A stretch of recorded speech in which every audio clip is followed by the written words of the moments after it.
Richard Hartwell grabbed his 14-year-old daughter by the arm and shoved her out of the car onto frozen rocks. "Dad, please!" He slammed the door. The engine roared. Elena ran after him, screaming, her feet slipping on ice, blood already seeping from her torn palms. "Daddy, don't leave me, please!"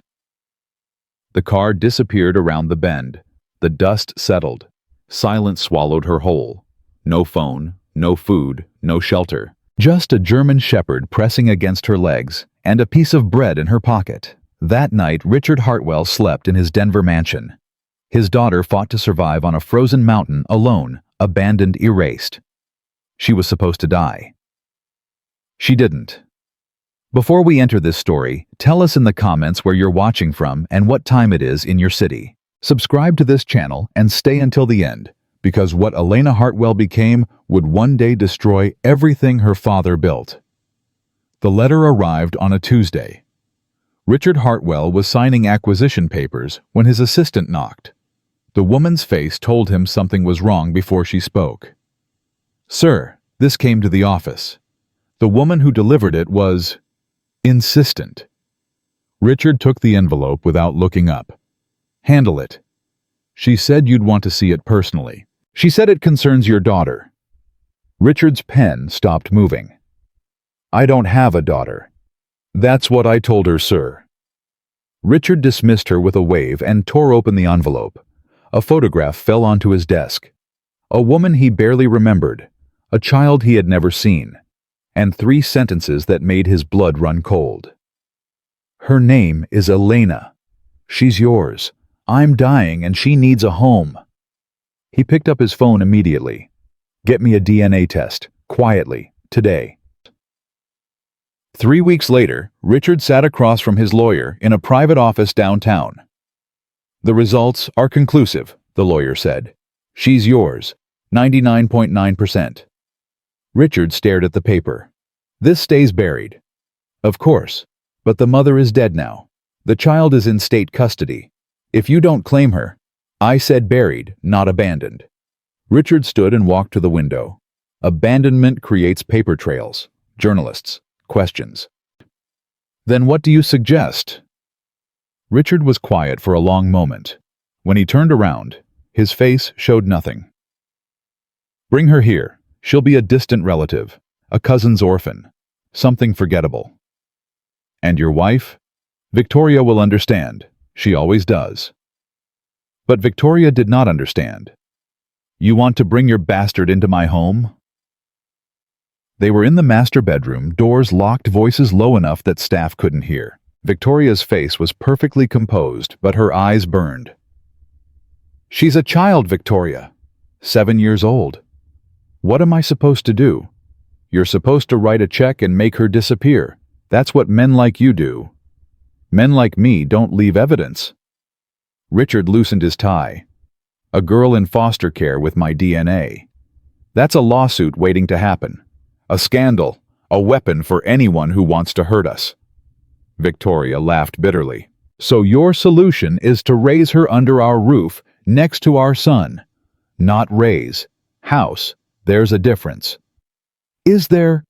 Richard grabbed her arm, not hard, but firm. "Listen to me. This girl will never be family. She'll never be acknowledged. She'll live here, stay quiet, and when she's old enough, she'll leave. That's the arrangement. Nothing more."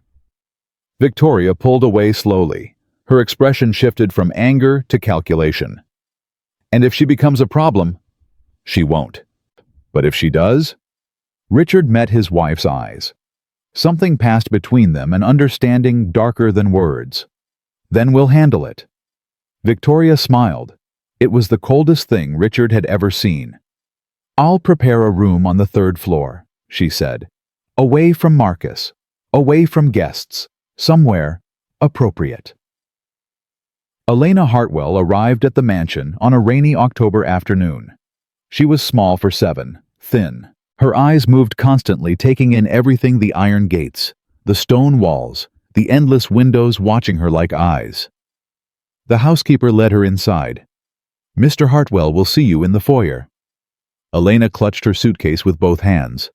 It contained everything she owned: 3 dresses, 2 books, a stuffed rabbit with one missing eye, and a photograph of her mother that she had hidden in her underwear because she was afraid someone would take it. Richard was waiting at the bottom of the grand staircase. He wore a suit that cost more than Elena's mother had made in a year. His face was blank, professional, like she was a delivery he was signing for. "You're Elena." "Yes, sir." "I'm Richard Hartwell. You'll be staying here." "Thank you, sir." Richard studied her for a moment. She didn't cry.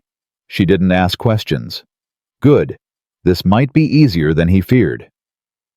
"Mrs. Patterson will show you to your room. Dinner is at 7. Don't be late." He turned and walked away. Elena watched him go. Watched him climb the stairs without looking back. Watched him disappear around a corner like she was already forgotten. "This way, dear," Mrs. Patterson said softly. "Your room is on the 3rd floor." Elena followed in silence, but inside her chest, something small and hopeful was already beginning to die. The 3rd floor was quiet. Elena's room was large but cold. White walls, white bedding, a window that looked out at nothing but sky.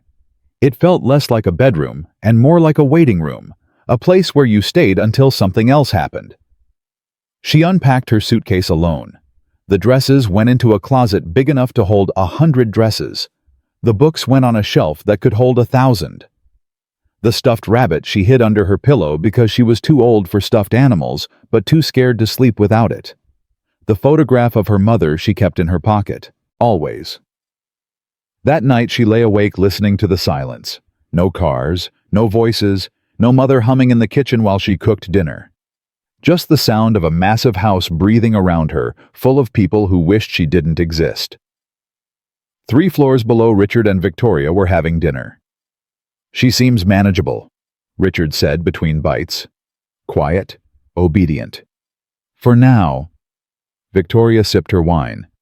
"Children change. Teenagers are worse.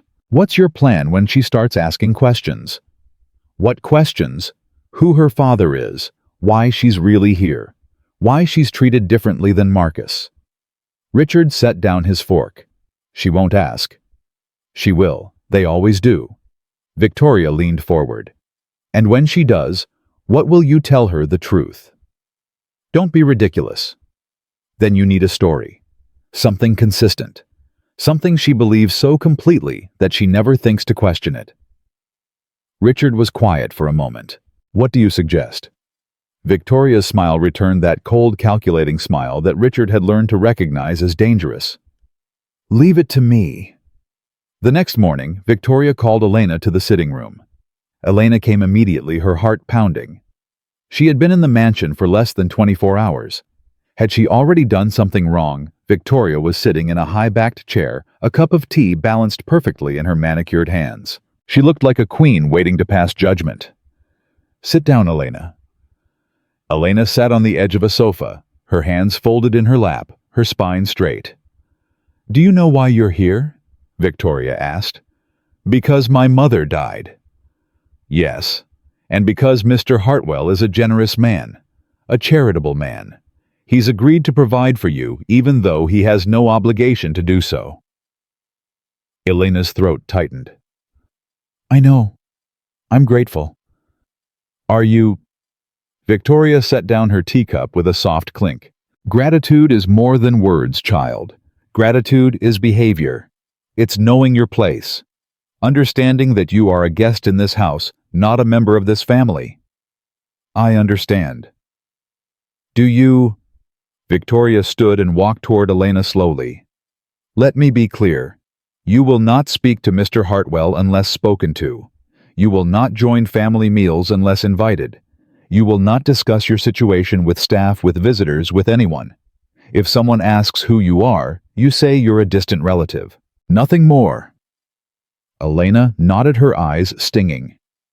"You will attend lessons with a private tutor. You will not attend Marcus's school. You will not play with Marcus's friends. You will not—" Victoria leaned down until her face was inches from Elena's. "Ever forget that everything you have, every meal, every dress, every breath you take under this roof, is a gift that can be taken away. Do you understand? Yes, ma'am. Good. Victoria straightened and smoothed her skirt. You may go. Elena fled to her room and cried until she couldn't breathe, but she didn't make a sound. She had already learned that silence was survival in the Hartwell mansion. The years passed like a slow disease. Elena grew from 7 to 8, from 8 to 9, from 9 to 10. Each year she became smaller somehow, not physically, but in every other way that mattered. She learned to walk without making noise, to eat without being noticed, to exist without taking up space. She saw Richard perhaps once a week. Sometimes he nodded when she greeted him. Sometimes he didn't. She learned not to expect anything. Victoria was different. Victoria was always watching. You're using the wrong fork, she would say at the rare dinners Elena was permitted to attend. Didn't your mother teach you anything? Your dress is wrinkled. How embarrassing. You're too loud. You're too quiet. You're too much. You're not enough. Each criticism was delivered with the same cold smile, the same polite tone. Anyone listening would think Victoria was being helpful. Only Elena heard what she was really saying. You don't belong here. You never will. And one day, you'll disappear. Elena started writing letters to her mother. She hid them in a shoebox at the back of her closet under winter clothes no one ever checked. She wrote late at night when the house was sleeping and no one could hear her pen scratching across paper. Dear Mom, she wrote at 8 years old, I'm trying to be good. I smile even when I'm sad. I say thank you for everything. I think Richard almost looked at me today. Maybe he's starting to see me. Dear Mom, she wrote at 9. Victoria says I should be more grateful. I don't know how to be more grateful than I already am. I'm grateful for breakfast. I'm grateful for my bed. I'm grateful for the air I breathe. What else is there? Dear Mom, she wrote at 10. I found a friend today. He's not human. He's a dog. A German shepherd who came to the garden looking for food. I've been sneaking him scraps from my dinner. I named him Shadow because he follows me everywhere. He's the only one in this house who seems happy to see me. Shadow became Elena's reason to survive. He slept outside her window every night, no matter how cold it got. He waited for her after lessons, tail wagging, eyes bright with unconditional love. He growled at Victoria whenever she came too close, a low protective rumble that made Elena's heart swell with something she had almost forgotten. Hope. One morning, Richard found the dog sleeping on the back patio. What is this? He asked the groundskeeper. A stray, sir. The girl's been feeding him. Richard frowned. He should have the animal removed. Strays were dirty, unpredictable, unsuitable for a property like this. But then he saw Elena running across the lawn, her face bright with joy for the first time since she'd arrived. The dog bounded toward her, and she fell to her knees laughing as he licked her face. Richard turned away. Let her keep it, he said. It's her responsibility. That night, Elena hugged Shadow so tightly that he whined in protest. I'll never leave you, she whispered into his fur. I promise. We'll take care of each other forever. Shadow licked her tears away. It was the closest thing to love she had felt in 3 years.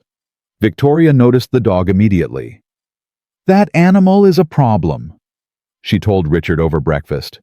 It's just a dog. It's attached to her. She loves it.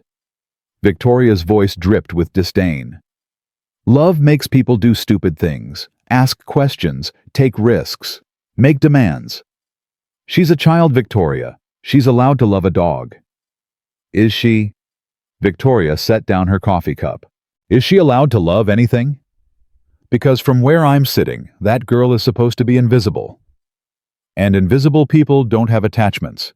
They don't have leverage. They don't have reasons to fight. Richard met his wife's eyes. What are you saying? I'm saying that every weapon has a weakness, and now we know hers. Richard said nothing, but something in his expression shifted, something dark and calculating that would grow over the years until it became the plan that would leave his daughter on a mountain to die. When Elena turned 12, Marcus asked a dangerous question. They were in the garden, one of the rare moments when their paths crossed. Marcus was kicking a soccer ball against a wall, bored restless. Elena was reading on a bench nearby, Shadow dozing at her feet. "Hey," Marcus called out. "Elena!" She looked up, startled. Marcus almost never spoke to her. "Why don't you eat dinner with us?" Elena's heart stopped. "What? Dinner. Family dinners. You're never there. Why?" Elena searched for words. "Your mother thinks it's better if I eat separately." "Why?" "Because I'm not. I'm just a relative, a distant cousin. It's complicated." Marcus walked closer, his young face twisted with confusion. "That doesn't make sense. You live here. You've lived here for years. How are you just a distant cousin?" Elena felt panic rising in her chest. She had been told never to discuss this, never to explain, never to let anyone see the cracks in the story. "I don't know," she said softly. I don't know." Marcus stared at her for a long moment. Then he shrugged and went back to his soccer ball. But that night he asked his mother a question that changed everything.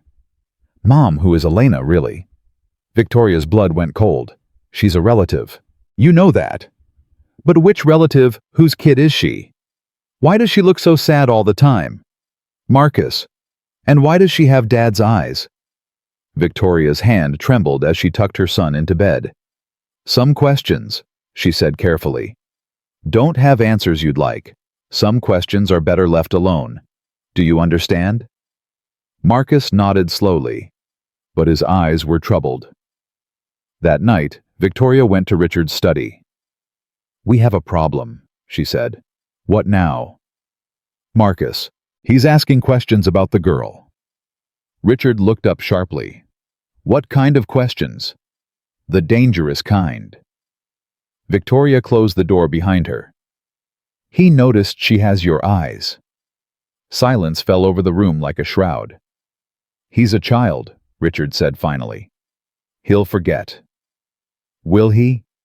"He's 12 years old, Richard. Old enough to talk. Old enough to tell friends. Old enough to ask teachers questions that teachers will repeat to other parents." Richard's jaw tightened. "What do you want me to do?" "I want you to see reality." Victoria sat across from him, her voice dropping low. "That girl is a ticking bomb. Every year she stays, the risk gets bigger.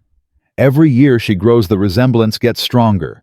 Every year Marcus asks questions, the truth gets closer to the surface.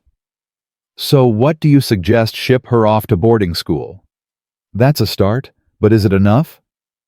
Richard stared at his wife. "Enough for what?" Victoria didn't answer. She didn't need to. The question hung in the air between them, heavy with implication. "I'll think about it," Richard said. "Don't think too long." Victoria stood and moved toward the door. "Problems don't solve themselves. They grow. And if you wait until this one is too big to contain..." She left the sentence unfinished. Richard sat alone in his study for a long time after she left, staring at nothing, thinking about solutions he didn't want to name. 2 years later, Elena turned 14. She had grown taller, stronger. Her mother's features were becoming more prominent, but her eyes, those were unmistakably Richard's eyes, and everyone who looked closely could see it. Victoria reminded Richard of this daily. "The gardener commented on it last week, said she looks like a Hartwell, said she could pass for your daughter." "What did you say?" "I laughed. I said genetics were funny that way. But Richard..." "I know." "Do you?" "Because every day she becomes harder to explain. Every day she becomes more visible. And every day Marcus gets older and smarter and more likely to put the pieces together." Richard rubbed his temples. He was tired. Tired of this problem. Tired of this child. Tired of the guilt that crept up his spine every time he saw her grateful smile. "I'll handle it," he said. "When?" "Soon." But soon meant nothing until Victoria presented her idea 3 weeks later. They were in bed, lights off, voices barely above whispers. "I've been thinking," Victoria said, "about the girl, a solution." Richard turned to face her in the darkness. What kind of solution? A permanent one. Silence stretched between them. I'm listening, Richard said finally. You have mining operations in the mountains, remote sites, places where accidents happen, where people disappear and nobody asks questions. Victoria, hear me out. Her voice was calm, reasonable, terrifying. You take her on a trip, father-daughter bonding, a gesture of goodwill, something that looks thoughtful, generous, normal. And then you leave her there. Richard's heart pounded against his ribs. That's murder. Is it? You're not killing her, you're just leaving. What happens after that is nature, circumstance, nobody's fault. She could be found. Could she? How many hikers go through those mountains in October? How many search parties would look for a girl who was never supposed to exist? Richard said nothing. Think about it, Victoria whispered. Think about what happens if she stays. The questions, the scandals, the inheritance fights when you die. Marcus's future destroyed by your mistake. She's a child. She's a threat. And you have a choice: protect your real family, or let your past destroy everything you've built. Victoria rolled over and closed her eyes. Sleep on it, she said. But don't sleep too long. Richard didn't sleep at all that night. He lay awake, staring at the ceiling, running scenarios through his mind. Every path led to the same destination. Every calculation pointed to the same solution. By morning, he had made his decision. The trip was announced 3 weeks later. Elena was finishing breakfast when Richard appeared in the dining room, something he almost never did. His presence made the staff nervous. It made Elena's hands tremble. We're going to the mountains, he said. This weekend. Elena stared at him. We, you and me, father-daughter trip. Richard's smile looked painted on. Fresh air, beautiful scenery, a chance to talk. Warning bells screamed in Elena's mind. Richard had never taken her anywhere, not once in 7 years. Why now? Why suddenly? But hope, that desperate, foolish hope, whispered something different. Maybe he's trying. Maybe he finally sees you. Maybe this is your chance. Can Shadow come? She asked. Richard hesitated for just a moment. Then he nodded. Might as well. That night, Elena packed with trembling hands. She chose her best clothes. She practiced conversation topics. She wrote a letter to her mother just in case everything changed, and hid it in her special shoebox. Dear Mom, she wrote. Richard is taking me to the mountains tomorrow. Just us. I know I shouldn't get my hopes up, but I can't help it. Maybe he's finally going to see me. Maybe he's finally going to love me. I'll write again when I get back and tell you everything. I love you. I miss you. Wish me luck. She sealed the letter with a kiss and went to bed early, too excited to sleep. In his study, Richard stared at a map of the San Juan Mountains. The route was marked in red. The location circled 3 times. Remote. Inaccessible. Hours from the nearest town. He picked up his phone and dialed. Have the helicopter ready at 3 o'clock. Coordinates I gave you yesterday.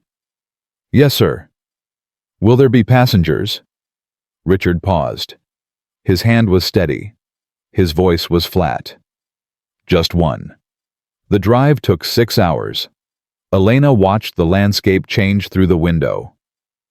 Denver's sprawl, giving way to mountain roads, forests, isolation. Shadow sat in the back seat, whining at unfamiliar smells. Richard drove in silence. It's beautiful up here, Elena tried. Silence. I've never been this far from the city. Silence. Thank you for bringing me. Richard's grip tightened on the steering wheel. You're welcome. That was all. 2 words. More than she usually got, but somehow worse because they sounded like goodbye. The road narrowed. The trees pressed closer. Elena's phone lost signal. How much farther? She asked. Close. An hour later they stopped. They were high, so high that Elena's breath came short, and the cold cut through her jacket like a blade. There was nothing here. No cabin, no campsite, no other cars. Just rocks, trees, silence. "Get out," Richard said. Elena's stomach dropped. "What? Get out of the car." "Where are we? I thought we were going somewhere." "Get out." "Elena." Something in his voice made her obey. She opened her door and stepped onto frozen ground. Shadow jumped out behind her, immediately pressing against her legs. Richard walked around the car and faced her. His expression was strange, blank, but tense, like a man about to do something terrible. "I want you to explore," he said. "Walk around, look at the view." "By myself." "I need to make a call. Better signal down the road." "Can't I come with you?" "No." Richard was already moving back toward the driver's door. "Just stay here. I'll be right back." Elena's heart was pounding now. Every instinct screamed danger. "Richard!" He got into the car. "Wait!" The engine started. "Dad." The word tore out of her before she could stop it. She had never called him that to his face. Not once. Not ever. Richard's eyes met hers through the windshield. For one moment, one terrible, infinite moment, she thought she saw something there. Hesitation. Guilt. Something that might have been love. Then his foot hit the gas. No. Elena ran. She ran harder than she had ever run, her lungs burning, her feet slipping on rocks. "Please, Dad, please don't leave me!" Shadow barked wildly, chasing the car, his paws skidding on loose gravel. The car accelerated. The road curved. The engine sound faded. Silence. Elena stood alone on the frozen mountain, gasping for air. Her father's taillights burned into her vision like a scar. She screamed his name until her throat bled. She chased the road until her legs collapsed. She fell to her knees in the dirt and screamed at the sky like a wounded animal. Shadow ran back to her. He pressed his body against hers, whining, licking her tears, trying to understand why the world had broken. Elena pulled him close and sobbed into his fur. "He left us," she whispered. "He actually left us." The sun was setting now. The temperature was dropping fast. Elena could already feel the cold seeping through her clothes, numbing her fingers, stealing her warmth. She had no food, no phone, no shelter, no way to call for help. Just a dog who loved her, and a piece of bread she had stuffed in her pocket at breakfast, a habit from years of never knowing when her next meal would be taken away. Darkness crept across the mountain like something alive. Elena stood slowly, her legs shaking. She looked at Shadow. He looked back at her with complete trust. "We have to move," she said. "We have to find shelter." Shadow's tail wagged once. He was ready to follow her anywhere. Elena took one last look at the empty road. The road her father had disappeared down without looking back. The road that was supposed to lead to reconciliation, but had led to this. "He wanted me to die here," she said aloud. The words sounded impossible, insane, but she knew they were true. She pulled her thin jacket tighter and turned toward the darkness. "I'm not going to die," she whispered. "I'm not going to give him what he wants." Shadow pressed against her legs. Together they walked into the night. 3,000 feet below, a helicopter lifted off from a clearing at the base of the mountain. Richard Hartwell sat in the passenger seat, staring straight ahead. His hands were steady. His face was blank. "Back to Denver, sir?" the pilot asked. "Yes." "Nice trip." Richard didn't answer. He watched the mountain shrink below him, the mountain where his daughter was now fighting for her life. He told himself this was necessary. He told himself there was no other choice. He told himself she would probably be fine, probably be found, probably survive somehow. But he didn't believe it. And somewhere deep in his chest, beneath the armor he had built over decades of ruthless decisions, something that might have been his soul began to rot. Back at the mansion, Victoria was pouring wine. She had sent the staff home early. Marcus was at a friend's house. The mansion was empty, quiet, waiting. Her phone buzzed. "It's done." Victoria smiled. She raised her glass to the empty room. "To family," she said. "The real one." And she drank. On the mountain, Elena was already beginning to understand what survival really meant. The cold was worse than anything she had imagined. It didn't just touch her, it invaded her. It crept through her jacket, her shirt, her skin. It wrapped around her bones and squeezed. Her teeth chattered so violently that she bit her tongue. Blood filled her mouth. Shadow walked beside her, his body pressed close, sharing what warmth he had. Every few minutes he stopped and looked back, checking if she was still there. "I'm here," Elena gasped. "Keep moving." They had been walking for an hour, maybe two. Elena couldn't tell anymore. The darkness had swallowed everything: the path, the trees, the rocks. She was navigating by instinct, by desperation, by the sheer refusal to lie down and die. Her foot caught on a root. She fell hard, her palm scraping against frozen ground. She lay there for a moment, gasping, staring at the stars wheeling overhead. It would be so easy to stop. So easy to close her eyes and let the cold take her. So easy to become exactly what her father expected. Shadow's nose pressed against her cheek. He whined softly, urgently. "Okay," Elena whispered. "Okay, I'm getting up."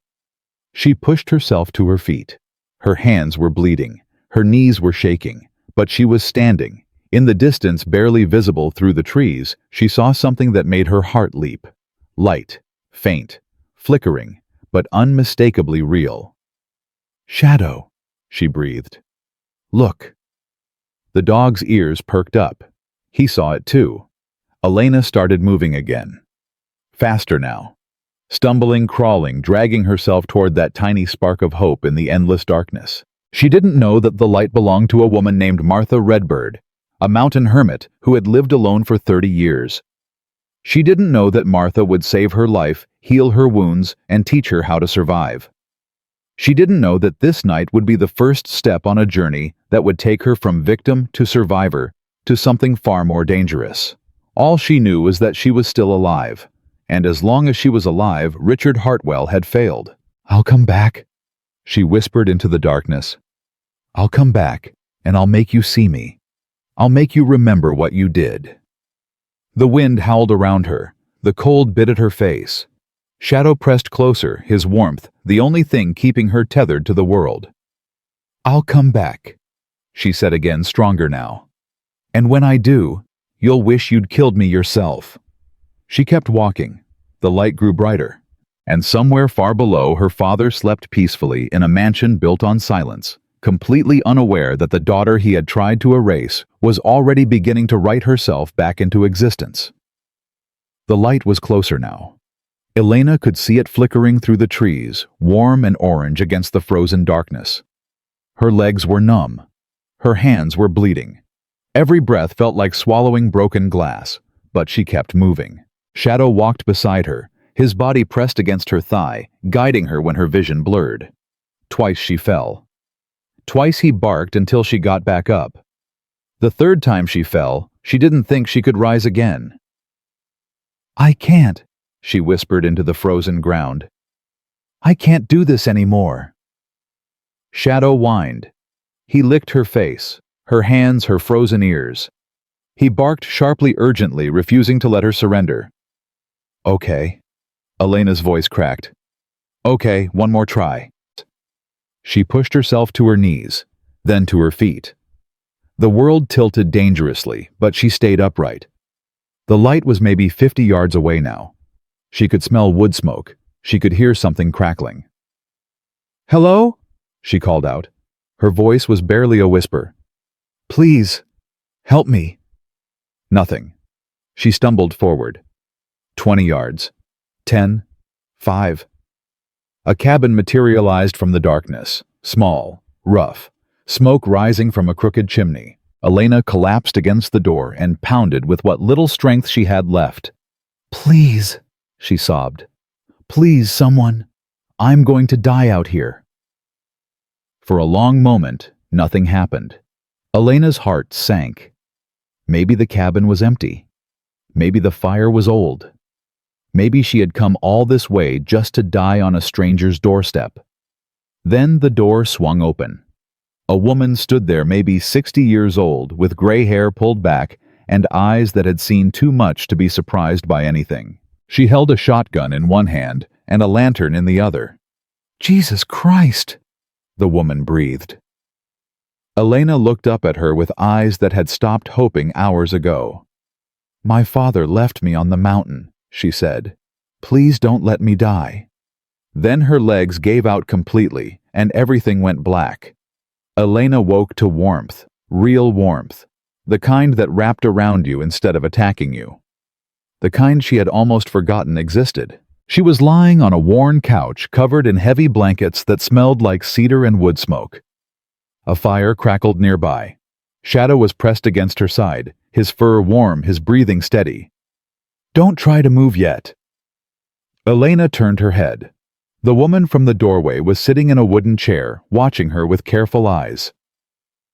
"Where am I?" Elena's voice came out as a croak. "My cabin? You've been out for almost 2 days." 2 days. Elena tried to process this. 2 days of sleep.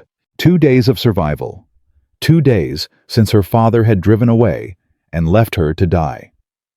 "I'm Martha," the woman said. "Martha Redbird. Been living on this mountain for 30 years. I'm Elena." "I know. You said your name about 100 times while you were unconscious." Martha stood and walked to the fire where a pot was hanging over the flames. "You also said, 'Daddy' a lot. And 'please.' And why?" Elena closed her eyes. Shame burned through her chest. "He left me," she whispered. "He actually left me." "I figured." Martha poured something hot into a cup and brought it over. "Drink this, slowly. Your body's been through hell." Elena took the cup with trembling hands. The liquid was bitter, but warm, spreading heat through her frozen core. "Why would you help me?" she asked. Martha raised an eyebrow. "Would you prefer I didn't?" "No, I mean..." Elena struggled to find words. "You don't know me. You don't owe me anything." Martha sat back down and studied Elena for a long moment. 30 years ago, I was lost on this mountain too. Different circumstances, but the same result. Alone. Freezing. Ready to die." She paused. "Someone found me. Someone who didn't know me, didn't owe me anything. She saved my life. I've been paying that debt ever since." Elena felt tears sliding down her cheeks. She didn't try to stop them. "Thank you," she whispered. "Don't thank me yet. We need to get you healthy first. Then we need to figure out what the hell happened and what you're going to do about it." Elena nodded weakly. But even as exhaustion pulled her back under, one thought burned bright in her mind. She was alive. Against all odds, against her father's plans, against the mountain itself, she was alive, and that meant she had a choice to make. The next few days blurred together. Elena slept more than she had ever slept in her life. Martha fed her broth, then soup, then solid food, as her stomach remembered how to function. She cleaned Elena's wounds with herbs that stung but healed. She asked few questions and demanded no answers. Shadow stayed close, his eyes following Elena's every movement, his body pressed against hers whenever she sat or lay down. "That dog saved your life," Martha said one morning. "His body heat kept you from freezing that first night. His barking led me to you." Elena buried her face in Shadow's fur. "He's always protected me." "Where'd you get him?" "He found me, when I was 10. Elena's voice softened at the memory. "He was a stray. Hungry. Alone. Nobody wanted him." Martha nodded slowly. "Sounds familiar." Elena looked up sharply, but Martha's eyes held no judgment, only understanding. "How did you end up on that mountain?" Martha asked quietly. "The real story, not the one you tell yourself to make it hurt less." Elena was silent for a long moment. She had never told anyone the truth. Not the whole truth. There had never been anyone safe enough to tell. But Martha had saved her life. Martha had asked for nothing in return. Martha looked at her like she was worth saving. "My father is Richard Hartwell," Elena said finally. Martha's expression didn't change, but something flickered in her eyes. Recognition. The mining tycoon. Yes. I've heard of him. Big man in Denver. Rich, powerful. He's all of those things. Elena's hands clenched around her cup. He's also the man who drove me to the top of that mountain, pushed me out of his car, and left me there to die. Martha exhaled slowly. Why? Because I'm his mistake. The word tasted bitter on Elena's tongue. His illegitimate daughter. The evidence of a past he wanted to bury. And your mother, dead, cancer, when I was 7. Elena's voice cracked. That's when Richard took me in, not because he wanted me, because he was afraid of what would happen if someone found out he had abandoned me. So he kept you hidden. For 7 years. I lived in his house, but I wasn't part of his family. I ate his food, but I wasn't welcome at his table. I existed, but I wasn't supposed to matter. Martha leaned forward. What changed? I got older, started asking questions, started looking too much like him. Elena laughed bitterly. His real son started noticing. His wife got nervous. I became a liability, instead of just an inconvenience. So he decided to eliminate the problem. Permanently. Silence fell over the cabin. The fire crackled. Shadow whined softly. What are you going to do? Martha asked finally. Elena looked at her. What do you mean? I mean you have a choice. You can disappear. Start over somewhere far away. Become someone else. Forget Richard Hartwell ever existed. Or, Martha's eyes hardened. Or you can go back. Face him. Make him answer for what he did. Elena felt something stir in her chest. Something that wasn't quite anger and wasn't quite hope. Something darker, more patient, more dangerous. If I go back, he'll try to finish what he started. Probably. He has money, power, lawyers, connections. Yes. I have nothing. Martha stood and walked to the window, staring out at the mountain that had almost killed Elena. You have something he doesn't expect, she said quietly. You're alive, and he thinks you're dead. Elena processed this slowly. Richard didn't know she had survived. To him, the problem was solved. The loose end was tied. The mistake was buried. He thinks I'm gone, she whispered. Which means he's not looking for you. He's not defending against you. He's not prepared for you. But what could I possibly do? I'm 14 years old. I have no money, no education, no... You have time. Martha turned to face her. You have years before you need to make that decision. Years to learn. Years to grow. Years to become someone he never saw coming. Elena stared at the fire, watching flames consume wood, feeling something similar happening inside her own chest. I don't know if I can do that, she admitted. I don't know if I'm strong enough. You walked through a frozen mountain at night with nothing but a dog and a piece of bread. You survived something that should have killed you. Martha's voice was firm. You're stronger than you think. Elena looked at Shadow.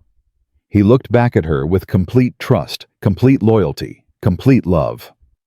She thought about her mother's letters still hidden in a shoebox in her closet back at the mansion. She thought about all the years she had spent trying to be invisible, trying to be good enough, trying to earn love from a man who had none to give. She thought about the look in Richard's eyes when he drove away, the complete absence of hesitation, the mechanical efficiency of abandonment. And she made a decision. I'm not going to disappear, she said slowly.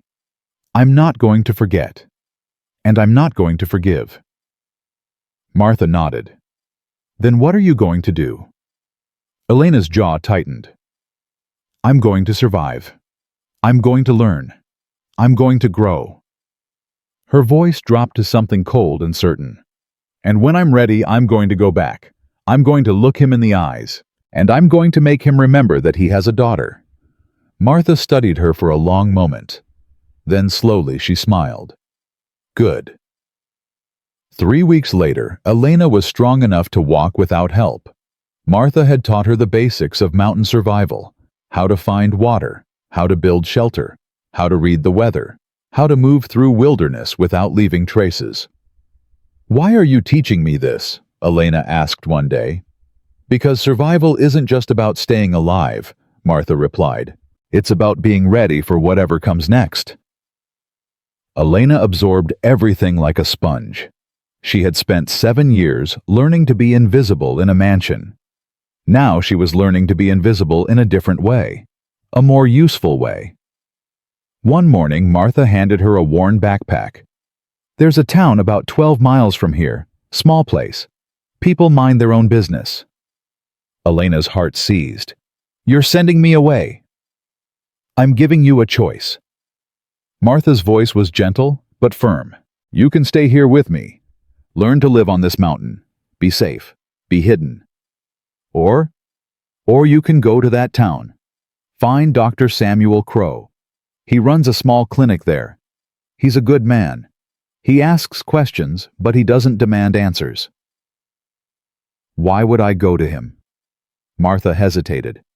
"Because he can get you documents, a new identity, a chance to start over somewhere bigger, somewhere with schools and opportunities and futures." Elena stared at the backpack. It was heavy with supplies, with possibility, with everything she would need to begin again. "What do you think I should do?" she asked quietly. "I think you should do whatever you need to do to become the person you want to be." Martha placed a hand on Elena's shoulder. "But I also think that hiding on a mountain for the rest of your life isn't living. It's just a different kind of dying." Elena thought about her mother, about the photograph still pressed against her chest, about the woman who had fought cancer for 3 years, who had worked 2 jobs to keep them fed, who had never once complained about the hand life had dealt her. Her mother hadn't hidden. Her mother had faced every day with courage, even when courage was all she had left. "I'll go," Elena said finally. "I'll find Dr. Crow. I'll figure out what comes next." Martha nodded. "I thought you might. Will I see you again?" "This mountain has been my home for 30 years. I'm not going anywhere." Martha's eyes softened. "When you're ready, when you've done what you need to do, you know where to find me." Elena hugged her. It was the first real hug she had received since her mother died. Martha stiffened for just a moment, then wrapped her arms around Elena and held tight. "Thank you," Elena whispered, "for everything. Don't thank me yet." Martha pulled back and looked her in the eyes. "The hard part hasn't even started." Elena shouldered the backpack.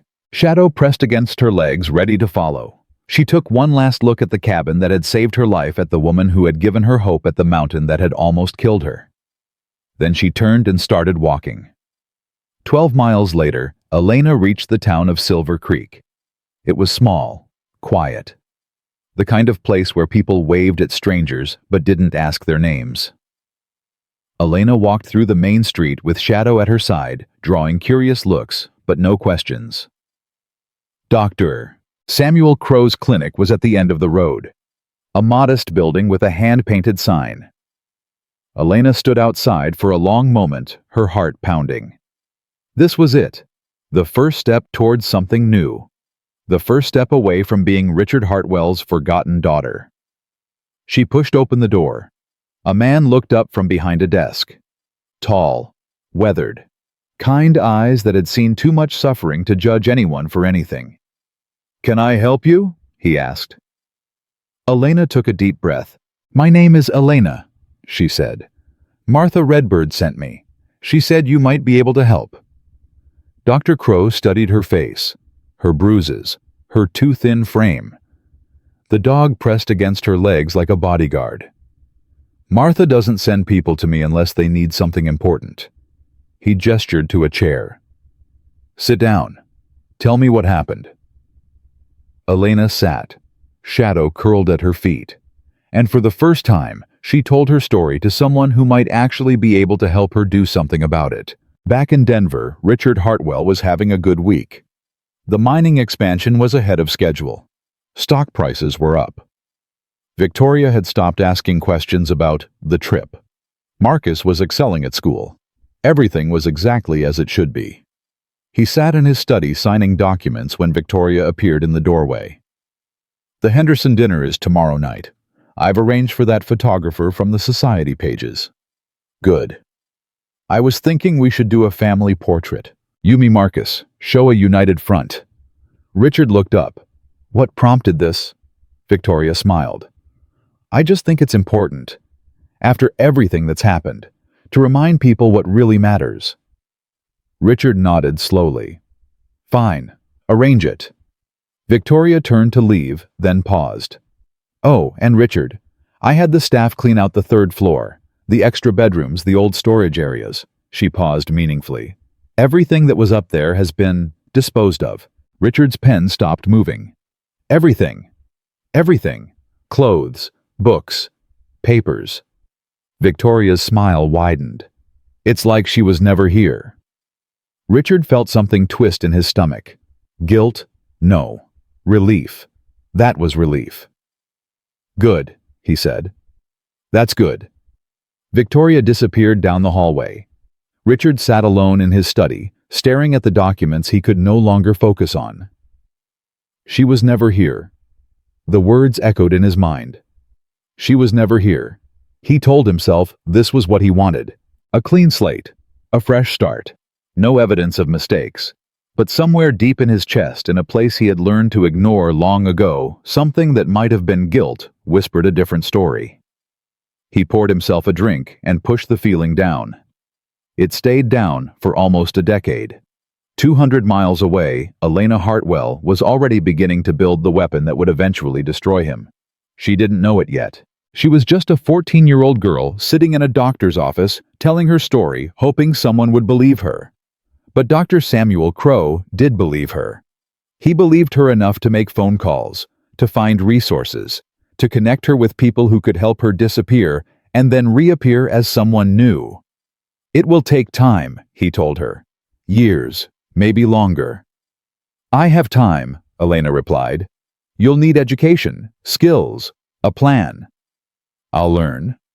He's powerful, connected, dangerous. So am I. Elena's voice was quiet but certain. He just doesn't know it yet. Dr. Crow studied her for a long moment. Then he reached into his desk and pulled out a pad of paper. "Let's start with the basics," he said. "A new name, a new history, a new beginning." Elena looked at Shadow. He looked back at her tail, wagging slowly, eyes full of trust. "I want to keep my real name," she said suddenly. Dr. Crow raised an eyebrow. "Why, it's safer to—" "Because he gave me that name, Hartwell. It's his legacy." Elena's jaw tightened. "And one day, I'm going to use it to destroy everything he built." Dr. Crow was silent for a long moment. Then slowly he nodded. "Elena Hartwell, it is." She smiled. It was the first real smile since the mountain. The first smile that had teeth in it. The first smile that promised war. 8 years passed. Elena Hartwell was no longer a frightened girl. She was 22 years old, sharp as a blade, and invisible in all the right ways. Dr. Samuel Crow had kept his promise. He connected her with scholarship programs, with mentors, with people who asked few questions and demanded even fewer answers. Elena had devoured every opportunity, like someone who understood that knowledge was the only weapon that couldn't be taken away. She graduated high school 2 years early. College in 3 years instead of 4. A degree in corporate law with a minor in forensic accounting. Every grade perfect. Every professor impressed. Every classmate wondering where this quiet, intense young woman had come from. None of them knew. None of them would ever know. Elena made sure of that. She called Martha every month from a burner phone. The conversations were brief but essential. "How are you?" Martha would ask.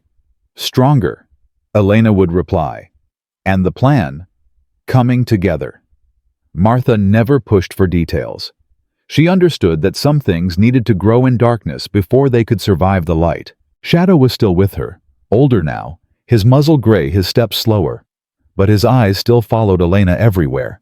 His body still pressed against her legs when she sat. His loyalty was the one constant in a life built on calculated deception.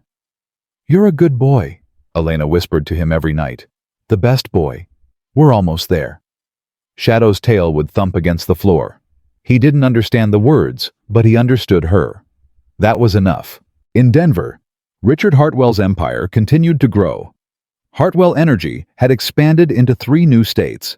Stock prices had tripled.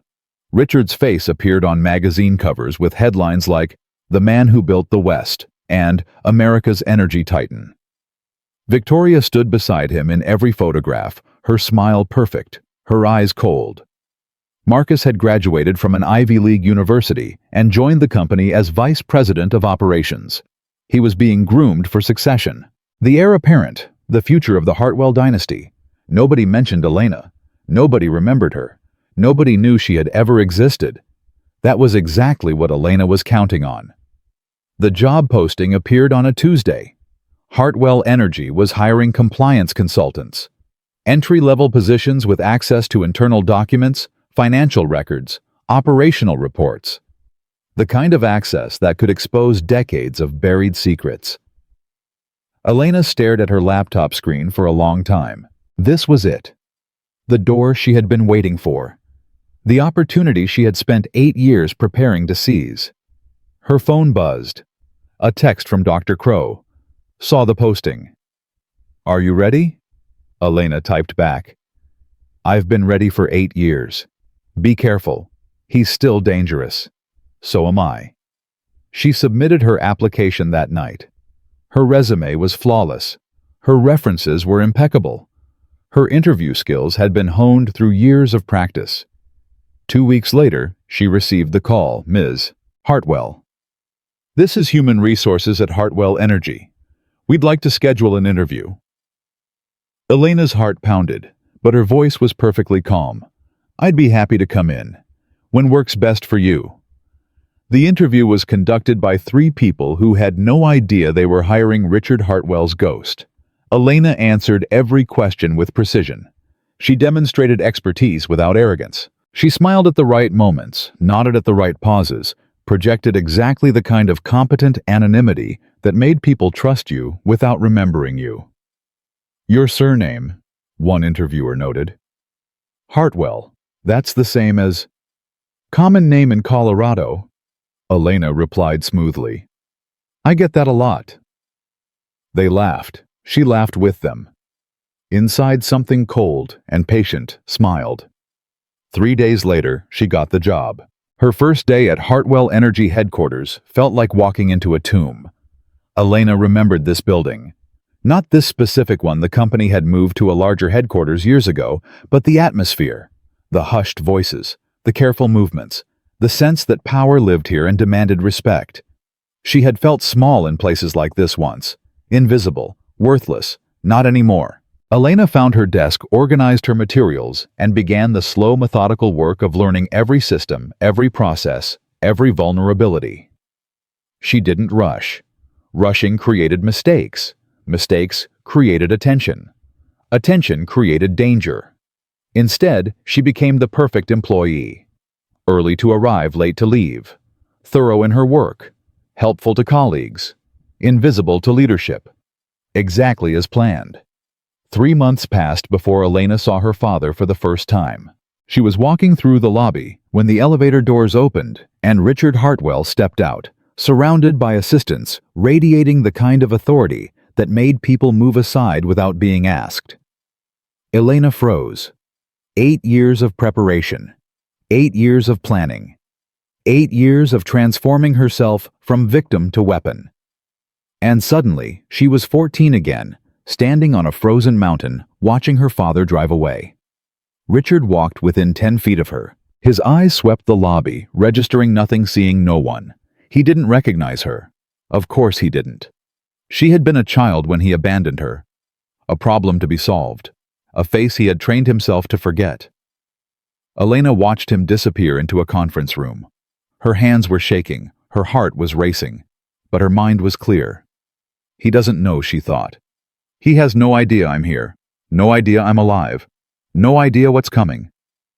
She went back to her desk and resumed her work. The game had officially begun. Elena spent the next 6 months building her case. She documented everything: financial irregularities, environmental violations, safety complaints that had been buried, settlements that had been sealed, communities that had been silenced. The deeper she dug, the more she found. Richard Hartwell hadn't just abandoned his daughter. He had abandoned his conscience. His company was built on corruption, exploitation, and the systematic erasure of anyone who got in the way. Just like me, Elena thought. Just like what he did to me.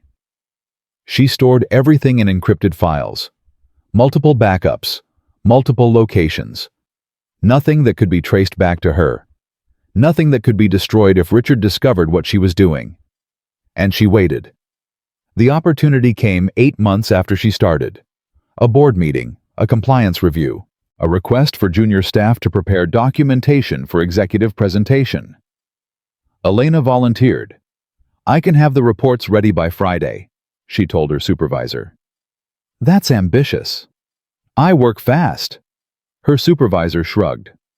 "Fine, just make sure everything is accurate. Mr. Hartwell doesn't tolerate mistakes." Elena smiled. "Neither do I." The board meeting was held on a Thursday afternoon. 20 executives gathered around a polished table. Richard sat at the head, Victoria beside him, Marcus 2 seats down. The Hartwell family in all its manufactured glory. Elena entered with a stack of reports, head down, invisible. Just another assistant. Just another nobody. She distributed the documents without making eye contact with anyone. Her hands didn't shake. Her face showed nothing. But inside, her blood was singing. "I'm in the same room as you," she thought. "I'm breathing the same air. And you have no idea." The meeting proceeded. Financial reports, operational updates, compliance summaries. Then Richard asked a question that changed everything. "What about the Northern Ridge project? I want an update on the environmental clearances." Elena's breath caught. Northern Ridge, the mountain, the place where Richard had left her to die. "The clearances are still pending," someone replied. "There have been some irregularities in the original survey data." Richard's jaw tightened. What kind of irregularities? Discrepancies in the geological reports, questions about the methodology used. "Handle it." "Sir, the EPA is asking questions. They want access to the original documentation." Richard's voice dropped to something dangerous. "I said handle it. Those surveys were conducted properly. Make sure the records reflect that." Elena listened without moving, without breathing. He was covering something up, something related to that mountain, something that might connect to what he had done to her. She filed this information away and continued distributing reports. After the meeting, Elena returned to her desk and pulled up everything she could find on the Northern Ridge project.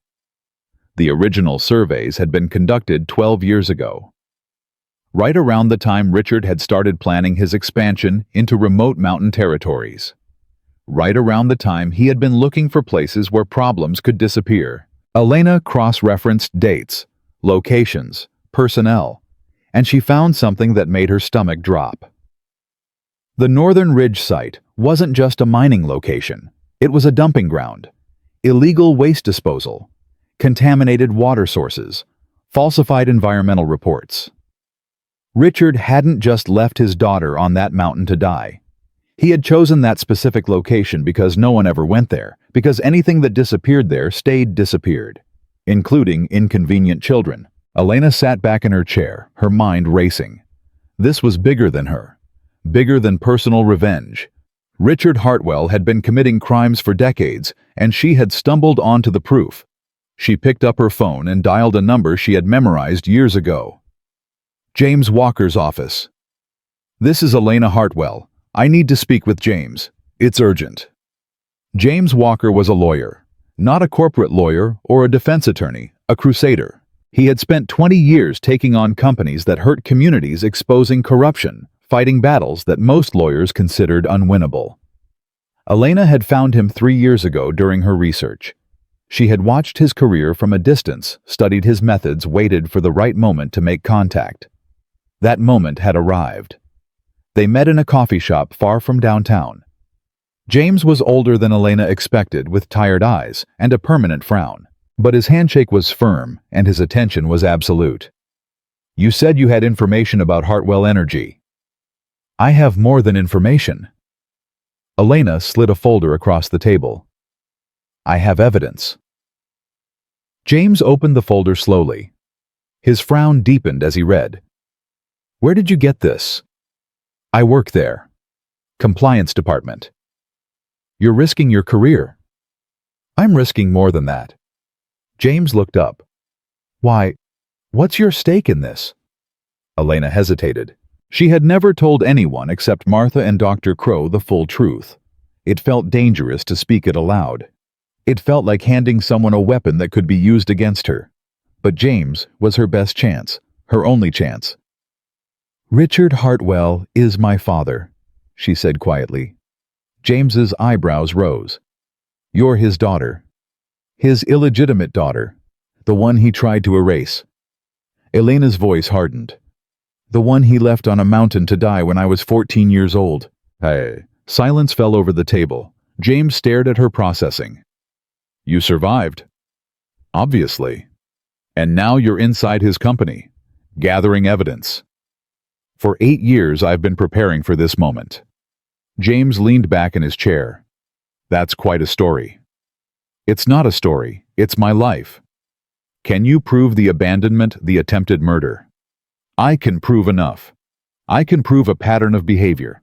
I can prove he covers up problems by making them disappear. I can prove that the mountain where he left me is the same mountain where his company has been dumping illegal waste for over a decade." James was quiet for a long moment. Then he picked up the folder again. "This will take time, careful preparation. One wrong move and he'll bury you." "I've been buried before." Elena's eyes were cold. "I dug myself out." James studied her face. Whatever he saw there made him nod slowly. "All right, Elena Hartwell, let's talk about how we're going to take down your father." The next 3 months were the most intense of Elena's life. She continued her work at Hartwell Energy, maintaining her cover, gathering additional evidence. Every document she accessed, every meeting she attended, every conversation she overheard, all of it fed into the case James was building. At night, she met with James and his team. They strategized, they planned, they prepared for every possible contingency. "He'll fight back," James warned her. "Men like Richard Hartwell don't go down quietly." "I know. He has resources, lawyers, political connections. He can make witnesses disappear, evidence vanish, cases collapse." "I know." "Are you sure you want to do this? There's still time to walk away. Take what you found to the EPA anonymously. Let the system handle it." Elena looked at him with eyes that had stopped being soft years ago. "The system didn't save me when I was 14. The system didn't find me on that mountain. The system let Richard Hartwell build an empire on lies and suffering." Her voice dropped to something quiet and dangerous. "I'm not going to let the system handle this. I'm going to handle it myself." James nodded slowly. "Then we move forward." "But Elena..." "What?" "When this goes public, everything changes. Your identity, your safety, your life." "My life changed the moment my father pushed me out of his car." Elena stood and gathered her things. "Everything since then has been preparation." She walked out of the meeting, Shadow's collar heavy in her pocket, her mother's photograph pressed against her heart. The endgame was approaching. Back at Hartwell Energy, Elena noticed something that made her blood run cold. Richard was watching her. Not directly, not obviously, but she caught him glancing her way during meetings. She noticed his assistants asking questions about her background. She sensed the subtle shift in attention that meant someone was paying too much notice. He doesn't know, she told herself. He can't know. But the doubt crept in anyway. Then came the day that changed everything. Elena was leaving the building when she found Victoria Hartwell standing by the elevator. Alone. waiting. "Ms. Hartwell," Victoria said smoothly. "What an interesting surname." Elena's heart stopped, but her face showed nothing. "It's common in Colorado. I get that a lot." "Do you—" Victoria stepped closer. Her eyes were cold, calculating, familiar. "Funny. I could have sworn I'd seen your face before, years ago, in a different context." Elena forced herself to breathe. "I don't think we've met." "No, we haven't." Victoria smiled. It was the same cold smile Elena remembered from childhood. The smile that said, "I see you. I know what you are. But I have an excellent memory for faces, especially faces that don't belong." She walked past Elena and disappeared into the elevator. Elena stood frozen, her mind racing. Victoria remembered. After all these years, after all the changes, Victoria remembered. The clock was ticking now. The careful timeline Elena had constructed was crumbling. She pulled out her phone and called James. "We need to move faster. I think I've been compromised." "How compromised?" "Victoria Hartwell. She recognized me." Silence on the line. "How long do we have?" Elena watched the elevator numbers climb. Victoria was heading to the executive floor, heading to Richard. "Days," Elena said. "Maybe hours. Then we accelerate. Meet me tonight. Bring everything."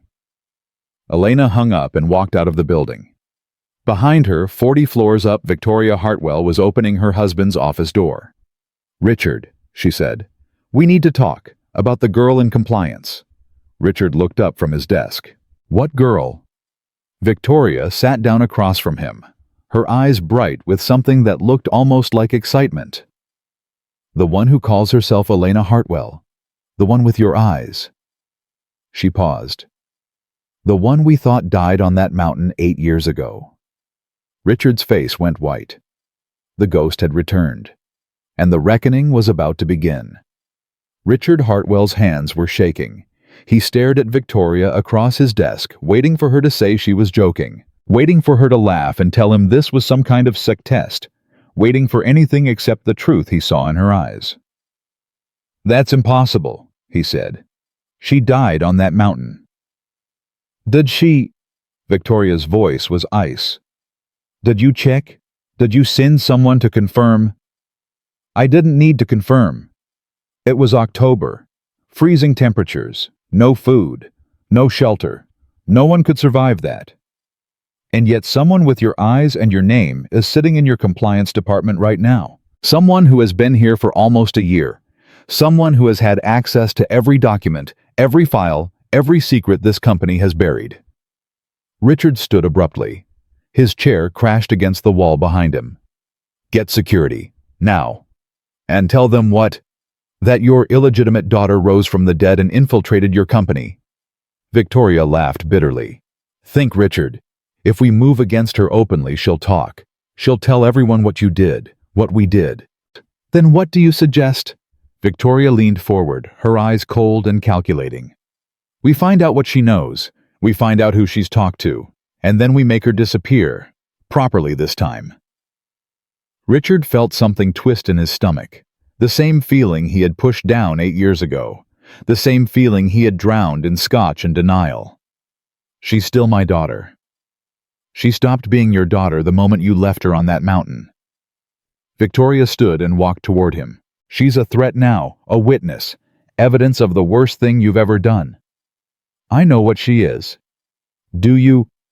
"Because from where I'm standing, you look like a man who's about to let guilt destroy everything we've built." Richard met his wife's eyes. The woman he had married for convenience. The woman who had helped him bury his conscience year after year. "What do you want me to do?"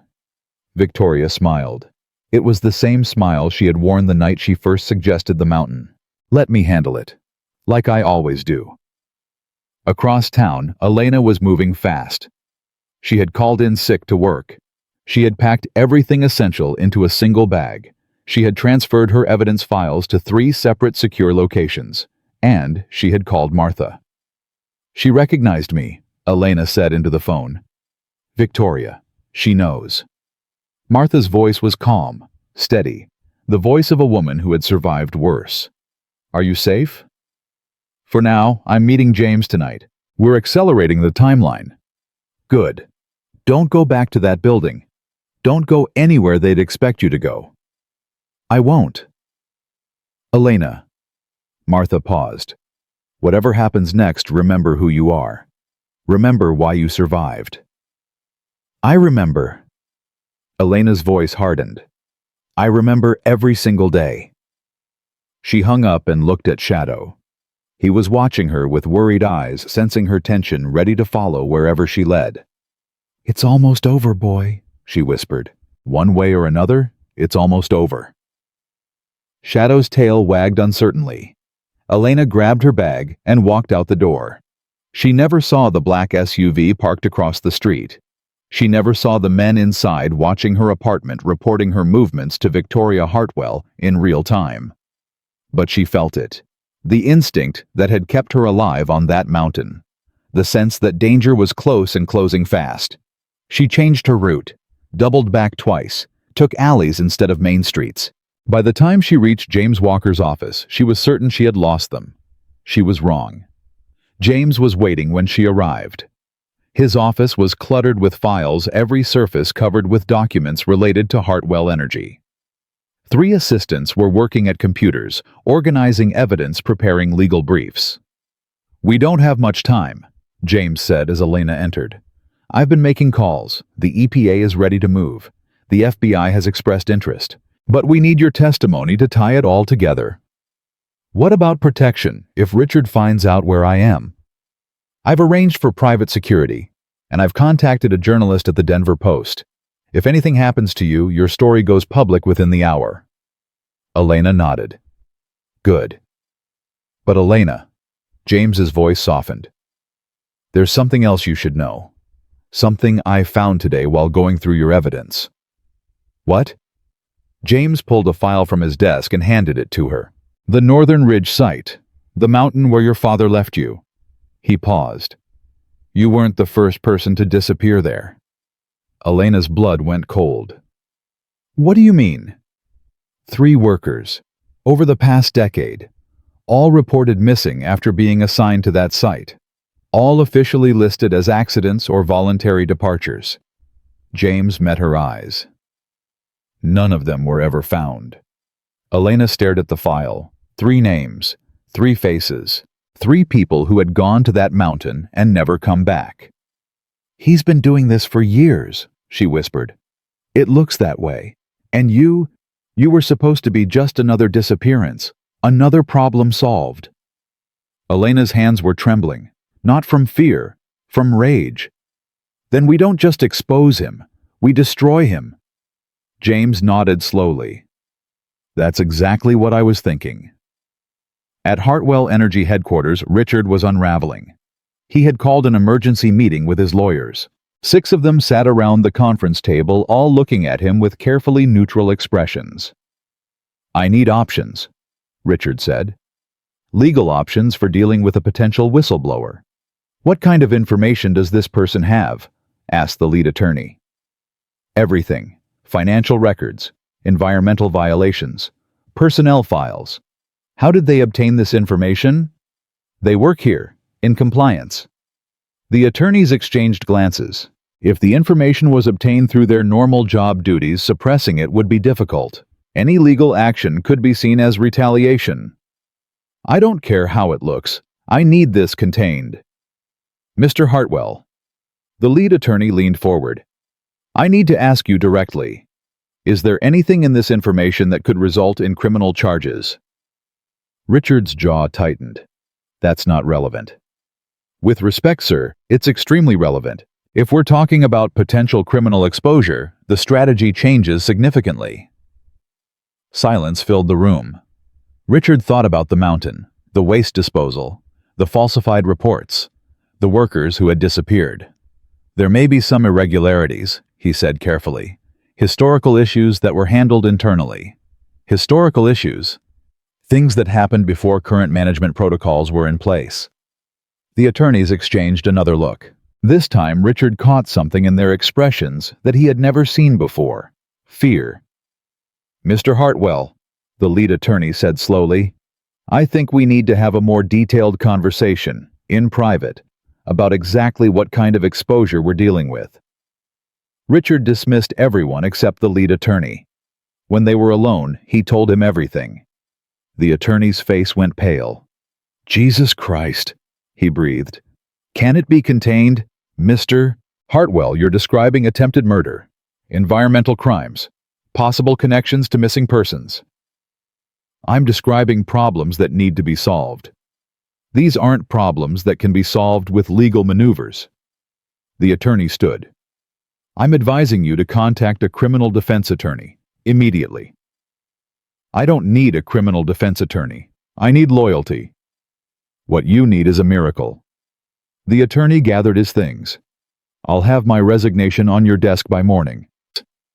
"You can't resign. You know too much." The attorney paused at the door. "Mr. Hartwell, I know exactly enough to understand that I don't want to know anymore. Good luck." He walked out. Richard sat alone in the conference room watching his empire begin to crack around him. His phone buzzed. A text from Victoria. "We found her. She's at a law office downtown, Walker and Associates. What do you want me to do?" Richard stared at the message for a long moment. 8 years ago he had made a choice. He had chosen his reputation over his daughter's life. He had chosen silence over accountability. He had chosen the easy path, and it had led him here. Now he had another choice. He typed his response. "Nothing. Do nothing. Let me handle this." Then he stood, straightened his tie, and walked out of the building. It was time to face his ghost. Elena was reviewing documents when her phone buzzed. A text from an unknown number. "I know where you are. I'm coming alone. We need to talk." Elena's heart stopped. "James?" Her voice was steady despite the fear coursing through her.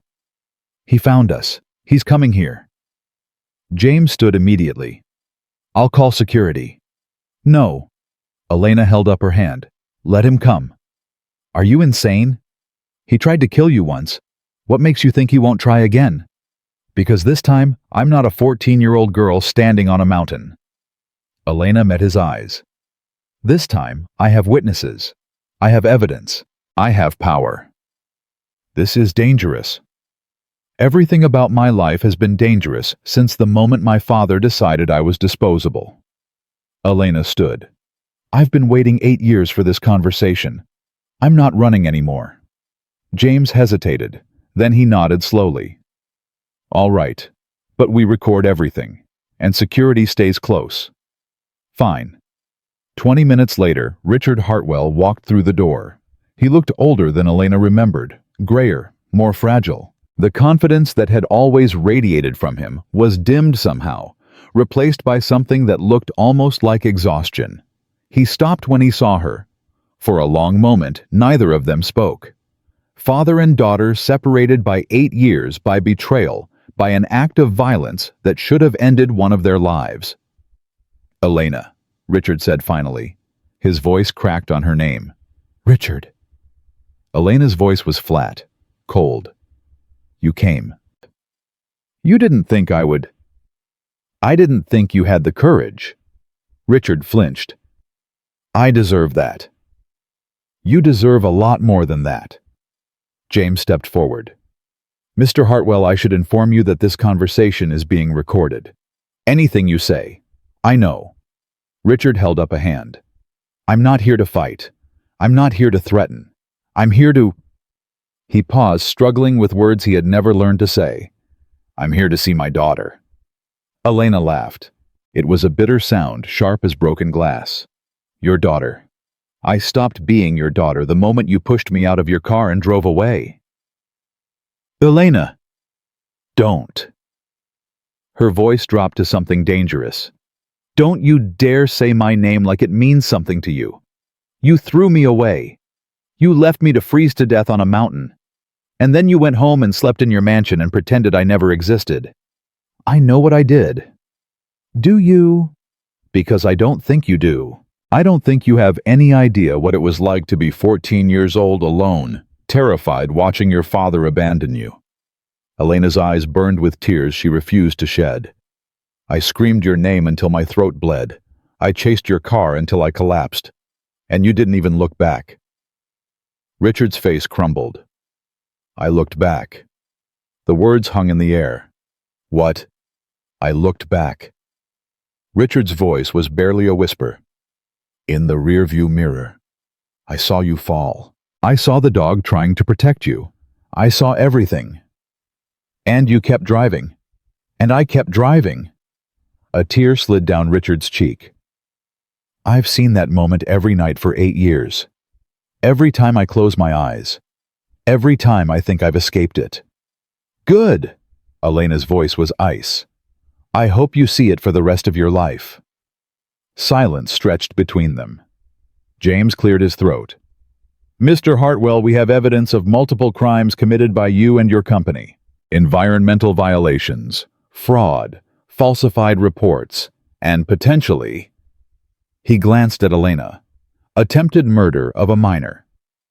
Richard nodded slowly. "I know.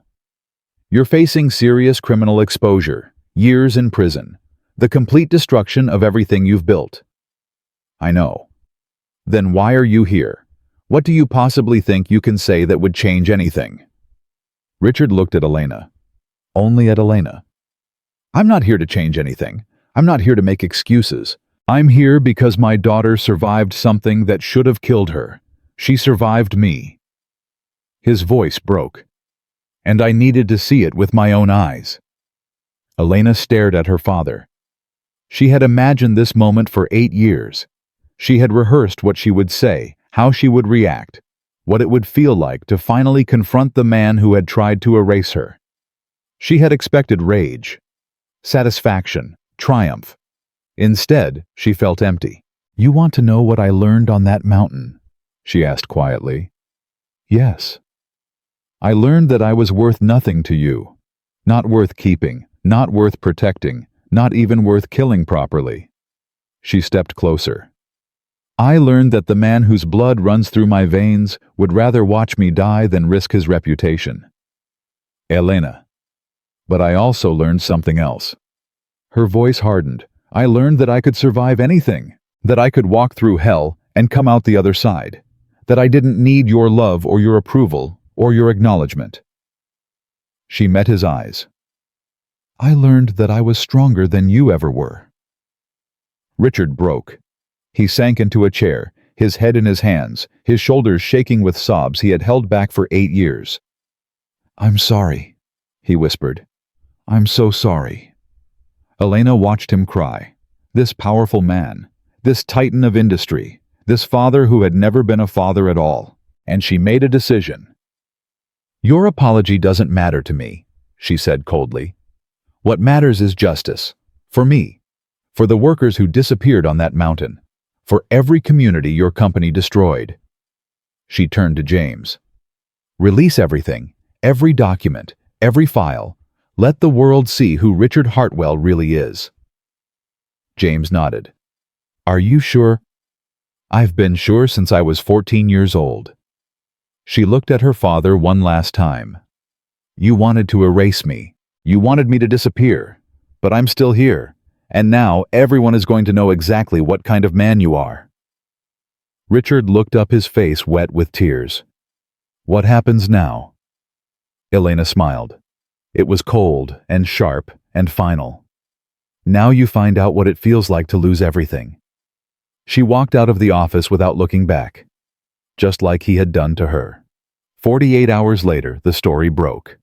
Every major news outlet carried the headline, "Hartwell Energy CEO exposed in massive fraud scandal.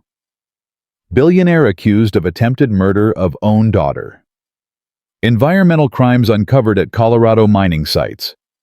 The FBI launched an investigation. The EPA moved in. Shareholders fled. Stock prices collapsed. Richard Hartwell was arrested at his Denver mansion on charges of attempted murder, fraud, and conspiracy. Victoria was arrested 3 hours later trying to board a private jet to the Cayman Islands. Marcus resigned from the company and released a public statement expressing shock and horror at his father's crimes. Elena watched it all unfold from Martha's cabin shadow at her feet, the mountain visible through the window. Her phone rang. James Walker. "It's done," he said. "They're finished." Elena closed her eyes. "Good. How do you feel?" She thought about the question, about 8 years of preparation, about the frightened girl who had screamed for her father on a frozen mountain, about the woman she had become. "I feel ready," she said finally. "Ready to start living instead of surviving." James was quiet for a moment. "You earned it, Elena. Every bit of it." She hung up and looked at Shadow. He looked back at her with eyes that had seen everything.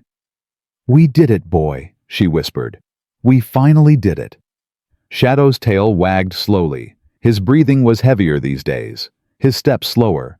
But he was still here, still loyal, still the only creature who had loved her unconditionally since the day he found her in that garden. Elena knelt and wrapped her arms around him. "Thank you," she said into his fur. "Thank you for never leaving me." Shadow licked her face once, and for the first time in 8 years, Elena Hartwell cried. Not tears of pain, not tears of rage, tears of relief. The nightmare was finally over. 6 months after Richard Hartwell's arrest, Elena received a letter. It came to Martha's cabin, forwarded through Dr. Samuel Crow, addressed in handwriting she didn't recognize. She almost threw it away. She had received dozens of letters since the story broke. Journalists wanting interviews, lawyers wanting testimony, strangers wanting to tell her she was brave. She was tired of being called brave. Brave was what people said when they didn't know what else to say. But something about this envelope made her pause. The return address was a federal prison in Colorado. She opened it slowly. "Elena, I don't expect you to read this.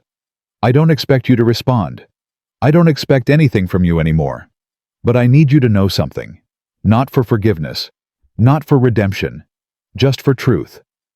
The night before I took you to that mountain, I almost changed my mind. I stood outside your bedroom door for 20 minutes, listening to you breathe, trying to convince myself there was another way. I couldn't do it. I was too weak, too afraid, too convinced that my reputation mattered more than your life. That weakness destroyed everything. My company, my marriage, my freedom. But those losses don't matter. They never mattered. What matters is that I destroyed the one thing I should have protected. You. I'm not asking for your forgiveness. I know I don't deserve it. I'm just asking you to know that somewhere inside the monster I became, there was a man who almost made a different choice. That man failed you. I failed you. I'm sorry." Richard Elena read the letter 3 times. Then she folded it carefully and placed it in the fire. She watched it burn until there was nothing left but ash. "Who was it from?" Martha asked from across the room. "No one," Elena replied. "No one at all." The trial began in spring. Elena had to testify. James had prepared her for weeks. Every question, every objection, every trick the defense might try. "They're going to attack your credibility," James warned. "They're going to say you fabricated everything for revenge. They're going to paint you as a bitter, manipulative woman who wanted to destroy her father." "Let them try." "Elena, I'm serious. This is going to be brutal. I survived a mountain. I survived 8 years of planning. I survived being erased." Elena met his eyes. "I can survive a courtroom." The day of her testimony, Elena wore black, not mourning, armor. She walked into the courtroom with her head high, ignoring the cameras, the whispers, the hundreds of eyes tracking her every movement. Richard was sitting at the defense table. He looked smaller than she remembered, diminished. The prison jumpsuit hung loose on his frame. Their eyes met. Elena felt nothing. She took the stand and placed her hand on the Bible. "Do you swear to tell the truth, the whole truth, and nothing but the truth?" "I do." The prosecutor stepped forward. "Ms. Hartwell, can you describe your relationship with the defendant? He's my biological father, though he never acted like one. And can you describe the events of October 15th, 8 years ago?" Elena took a breath. Richard Hartwell drove me to a remote location in the San Juan Mountains. He told me to get out of the car, and then he drove away, leaving me alone with nothing but my dog and a piece of bread. Murmurs rippled through the courtroom. Did he say anything before he left? He told me to explore, to enjoy the view. Elena's voice hardened. He told me he'd be right back. He was lying. What happened after he left? I survived, barely. A woman named Martha Redbird found me the next morning. I had hypothermia, frostbite. I almost died. And what did you do after your recovery? I spent 8 years preparing to expose him. I got an education. I got a job at his company. I gathered evidence of every crime he had ever committed. Elena looked directly at Richard. And then I made sure the whole world knew who he really was. The defense attorney stood. Ms. Hartwell, isn't it true that you have a personal vendetta against your father? A vendetta implies I want revenge. I don't want revenge. I want justice. But you infiltrated his company specifically to destroy him. I infiltrated his company to find evidence of crimes. The destruction was a consequence of his own actions. You waited 8 years. You planned every detail. This wasn't about justice. This was about punishment. Elena smiled coldly. If a man tries to murder his 14-year-old daughter and gets away with it for 8 years, I think a little planning is justified. More murmurs. The judge called for order. Ms. Hartwell. The defense attorney pressed. Do you have any proof that your father intended to kill you? Any witnesses? Any documentation? I have a mountain where he left me to freeze. I have medical records showing the injuries I sustained. I have his own admission that he looked back and saw me collapse. Elena leaned forward. And I have the fact that I'm still alive despite his best efforts. The defense attorney hesitated.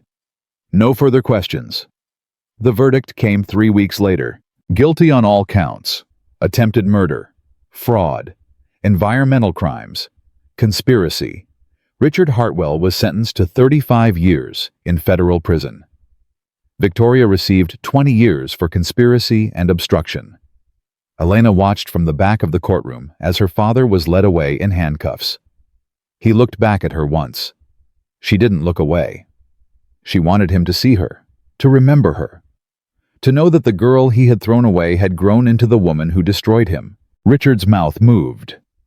2 words she couldn't hear but understood perfectly. I'm sorry. Elena shook her head slowly. Too late. The doors closed behind him, and Elena Hartwell walked out of the courthouse and into the rest of her life. The first thing she did was visit Martha. She drove up the mountain road she had stumbled down 8 years ago now, in a car of her own, with a future of her own, with a life she had built from nothing but determination and rage. Martha was waiting on the porch when she arrived. I saw the news, Martha said. 35 years. It's not enough. It never is. Martha handed her a cup of coffee. But it's something. They sat in silence for a long moment. What are you going to do now? Martha asked finally. Elena had thought about this question for months. What came after revenge? What came after justice? What came after you had spent 8 years focused on a single goal, and suddenly that goal was achieved? I don't know, she admitted. I've never thought past this moment. Maybe that's a good thing. Why? Because now you get to figure out who Elena Hartwell is when she's not fighting, when she's not surviving, when she's just living. Elena stared at the mountain in the distance. I don't know if I remember how to do that. Then learn. Martha squeezed her hand. You learned everything else. This should be easy by comparison. Elena laughed despite herself. Nothing has ever been easy for me.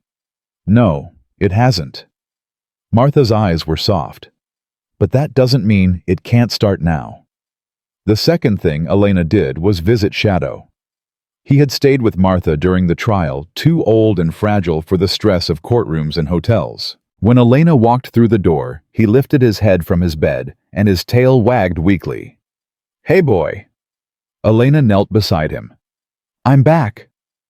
Shadow licked her hand once. His breathing was shallow. His eyes were cloudy. Elena felt her heart crack. "He waited for you," Martha said quietly. "I don't think he wanted to go until he knew you were safe." "Shadow." Elena's voice broke.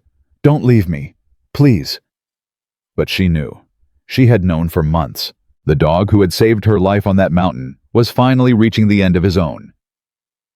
She lay down beside him on the floor, wrapping her arms around his thin body, pressing her face into his graying fur.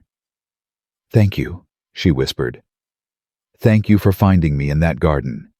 Thank you for following me to the mountain. Thank you for keeping me warm when I was dying. Thank you for being the only one who loved me when no one else would." Shadow's tail thumped once. "You're the best friend I ever had, the only family that ever mattered." Tears streamed down her face. "I love you. I love you so much." Shadow exhaled slowly, and then he was still. Elena held him for a long time. She didn't cry out. She didn't scream. She just held him and let the tears fall and remembered every moment they had shared. The scared puppy in the garden. The loyal companion in the mansion. The protector on the mountain. The constant presence through 8 years of planning and pain. Shadow had been there for all of it. And now he was gone. Martha didn't say anything.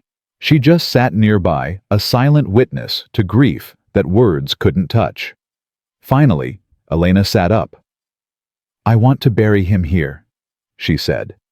"On the mountain, where he saved my life. I know just the spot." They buried Shadow beneath a tall pine tree in a clearing that overlooked the valley where Elena had nearly died. Elena placed his old collar on the grave. The leather was worn soft. The metal tag was dulled with age, but his name was still visible. Shadow. "You were supposed to outlive this," Elena whispered. "You were supposed to be there when it was all over." The wind rustled through the trees. "But I guess you knew it was over, didn't you? You knew I was safe. You knew I didn't need protecting anymore." She touched the collar one last time. "Rest now, boy. You earned it." She stood and walked away from the grave. She didn't look back. She couldn't. The weeks after Shadow's death were the hardest of Elena's life. Harder than the mountain. Harder than the trial. Harder than anything she had faced in 8 years of fighting. Because for the first time, she was truly alone. No father to hate. No enemy to fight. No goal to chase. No loyal companion to remind her why she kept going. Just Elena Hartwell alone with herself trying to figure out what came next. She stayed at Martha's cabin for a while. Then she rented a small apartment in Denver. Then she traveled for a few months trying to find something that felt like home. Nothing did. One night she called Dr. Samuel Crow. "I don't know what to do," she admitted. "I spent so long becoming someone who could destroy Richard Hartwell. Now that it's done, I don't know who I am." "That's the hardest part," Dr. Crow said gently. "Surviving isn't just about staying alive. It's about building a life worth living. How do I do that? You start by asking yourself what you want, not what you need, not what you're fighting against, what you actually want." Elena was quiet for a long moment. "I don't know." "Then that's where you start. Figuring it out." The answer came 6 months later.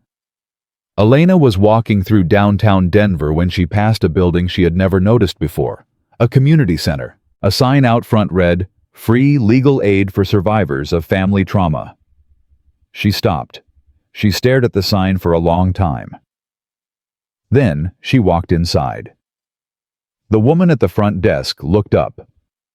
"Can I help you?" "I'd like to volunteer," Elena said. "Do you have any legal experience?" "I have a law degree. And I have personal experience with family trauma." The woman studied her face. "What's your name?" "Elena Hartwell." Recognition flickered in the woman's eyes. "The Elena Hartwell." "Yes." The woman was quiet for a moment. "We could use someone like you," she said finally. "Someone who understands what our clients are going through." Elena smiled. It was the first real smile in months. "When can I start?" She started the next day. And for the first time in her life, Elena Hartwell wasn't fighting for survival. She wasn't fighting for revenge. She wasn't fighting at all. She was helping others fight. And it felt like coming home. 2 years later, Elena stood in front of a courtroom full of people. She wasn't testifying this time. She wasn't on trial. She was receiving an award, the National Advocates Award for Outstanding Service to Survivors of Domestic Violence. The presenter read from a card, "Elena Hartwell has spent the past 2 years providing free legal services to over 300 survivors.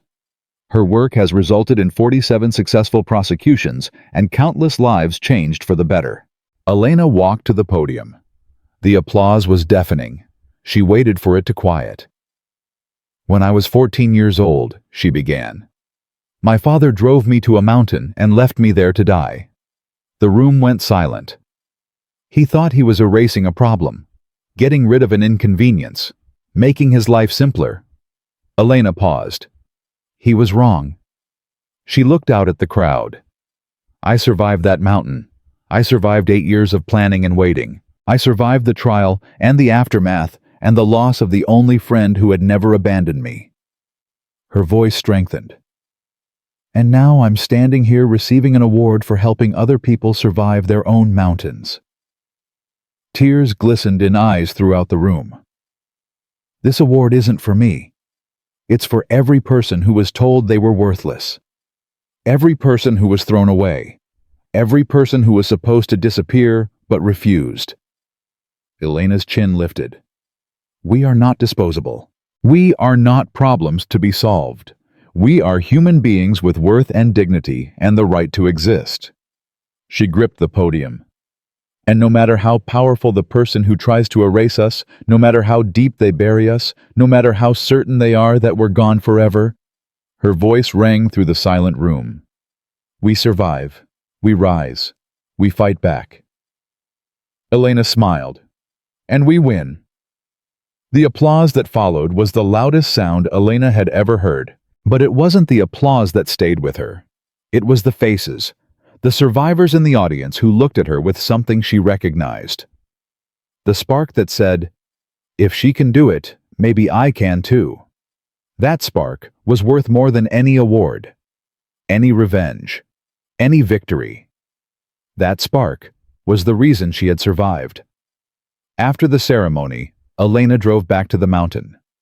She visited Shadow's grave one more time. The grass had grown over it now. The collar was weathered, but still visible. "I did it, boy," she whispered. "I found something worth living for." The wind stirred the trees.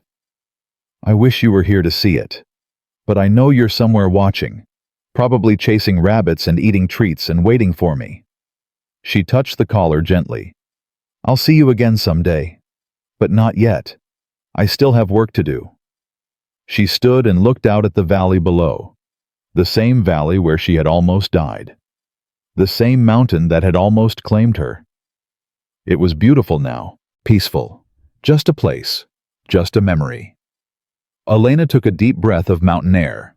Then she turned and walked back to her car. Back to her life.